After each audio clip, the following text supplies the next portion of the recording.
Good morning. દ્વિજની સવાર પડી ગઈ. સવાર પડી જાય એટલે ઘરની બહાર બસ રમવાની જ વાત. સાયકલ ફેરવશે, આ કરશે, પેલું કરશે.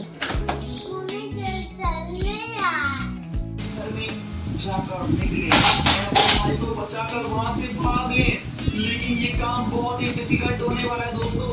इसको करना इतना भी आसान नहीं है जितना आप लोग समझ रहे हो, क्योंकि अगर मुझे वो मॉन्स्टर वहां पर मिल गए ना तो वो मुझे मेरे भाई से भी. Hello friends, welcome to my channel versatile Kajal પંડ્યામાં તમારું સ્વાગત છે. અત્યારે સવારના 11:30 વાગ્યા છે. આજે છે સન્ડે અને હું અને ચીકુ અમે બંને એકલા છે ઘરમાં. તો અમે પ્લાન કર્યો કે ચલો બહાર જઈએ પિઝા ખાવા માટે. તો અમે જઈએ છીએ પિઝા ખાવા પોપ્ટોઝમાં. દ્વિજ બહાર કાર્ટૂન જુએ છે, રેડી થઈને તૈયાર જ છે. બસ એ મારી જ રાહ જુએ છે કે હું રેડી થઈને જાઉં અને અમે બહાર નીકળીએ. એટલે પિઝાનું નામ સાંભળીને જ પાછળ પડી ગયો છે મમ્મી પિઝા પિઝા પિઝા. અને પિઝા એના ફેવરેટ છે, મારા પણ ફેવરેટ છે. અને મને પોપ્ટોઝના જ પિઝા બહુ જ ભાવે છે. તો નીકળીએ હવે ફટાફટ, કારણ કે પછી બહુ તાપ થઈ જાય છે. તો વહેલા ખાઈને પાછા જલ્દી અમે પાછા ઘરે આવી જઈશું. શું ખાવાનું આજે તારે? પિઝા. કેટલા ખાઈશ? દ્વિજ મને પૂછે છે પિઝાની શોપ બહુ દૂર આવી છે, કારણ કે મને બહુ જ મને ભૂખ લાગી છે. મેં કીધું ના, આપણે પહોંચતા ખાલી 10 મિનિટ થશે, 15 મિનિટ ઓર્ડર આપીને આવતા થશે, બસ એટલી જ વાત. એનાથી રહેવાતું નથી. રેડી થઈને બહાર જતો રહ્યો છે.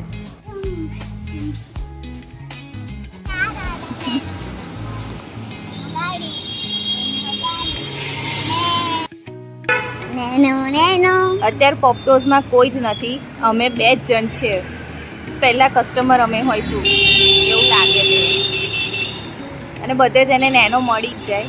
તો અહીંયા પણ એને નેનો કાર મળી ગઈ છે. એ ડાન્સ કરતો હતો નેનો ગાડી જોઈને. પહેલી વાર આવ્યો ને?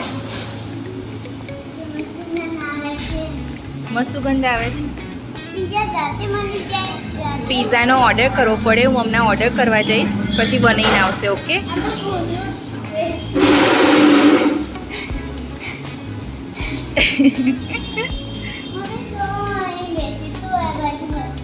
ઓકે, હું ઓર્ડર આપીને આવું.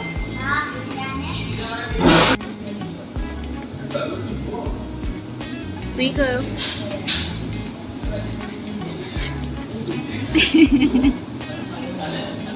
ઓર્ડર આપ્યો છે, બસ 10 મિનિટમાં આવી જશે. અવાજ ના કરે.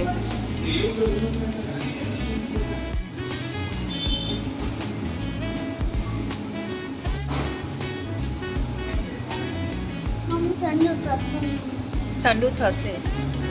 ખામાં ધીમે ધીમે.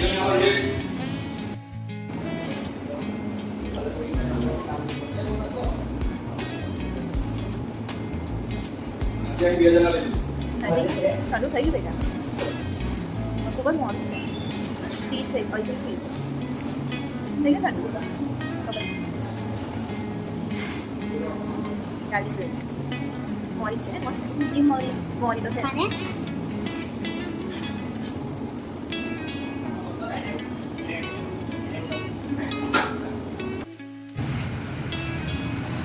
પિઝા અમે ખાઈ લીધા. કેવા લાગ્યા પિઝા? મસ્ત મસ્ત ને. હવે અમે જઈએ છીએ ઝુડિયોમાં શોપિંગ કરવા અને થોડા પિઝા પચાવવા.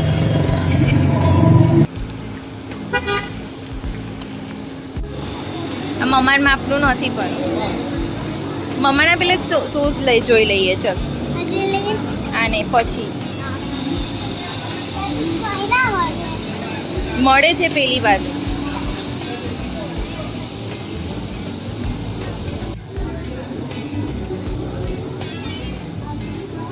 આને ગમે ચંપલ તને?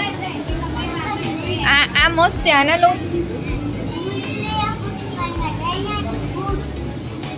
શૂઝ નથી લેવા મારે.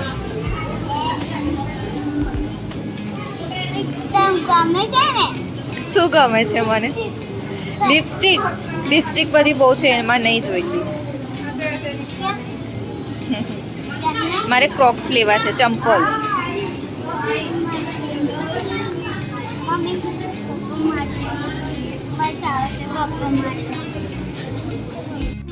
પછી અમે આણંદ ગયા હતા મમ્મીના ઘરે.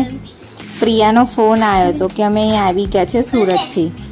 જેવી દ્વિજને ખબર પડી એટલે જવાની જ જીદ કરી કે ચલ મમ્મી આપણે આણંદ જઈએ સુનિલ દાદાની ઘેર.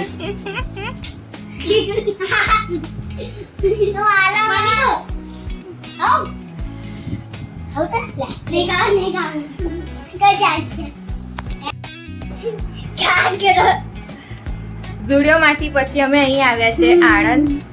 હવે એને ખબર પડી કે પ્રિયા માસી આયા છે તો હવે કે મારે આણંદ જ જવું છે ચારવી દીદીને મળવા.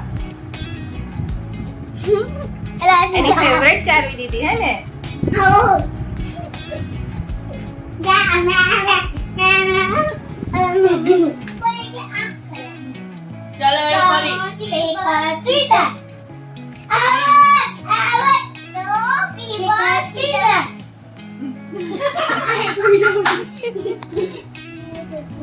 દ્વિજ બપોરે ઊંઘીને ઉઠ્યો તો. ચારવી ઊંઘે છે તો એને ઊંઘવા નથી દેતો.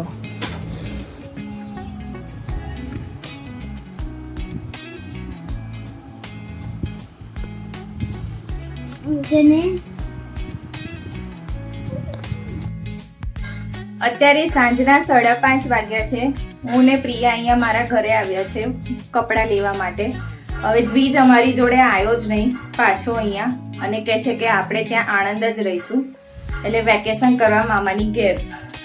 તો અહીંયા આગળ બધું ઘરનું બધું સરખું કરી દઈશ બધું પછી કપડાં બધા પેક કરીને પાછી હું આણંદ જઈશ રહેવા. દ્વિજ મામાને ઘેર રહેવા આવ્યો છે એનો બધો સામાન. થોડા દિવસ માટે રહેવા આવીએ તો એટલે બધા કપડાં થઈ જાય. અને રાત્રે મામા જોડે બંનેવે મસ્તી કરી છે. તો તમને કેવો લાગ્યો મારો આ વ્લોગ કમેન્ટ જરૂર કરી દેજો. And like share and subscribe કરવાનું તો બિલકુલ ના ભૂલતા. મળીએ નેક્સ્ટ વ્લોગમાં. ત્યાં સુધી આવજો.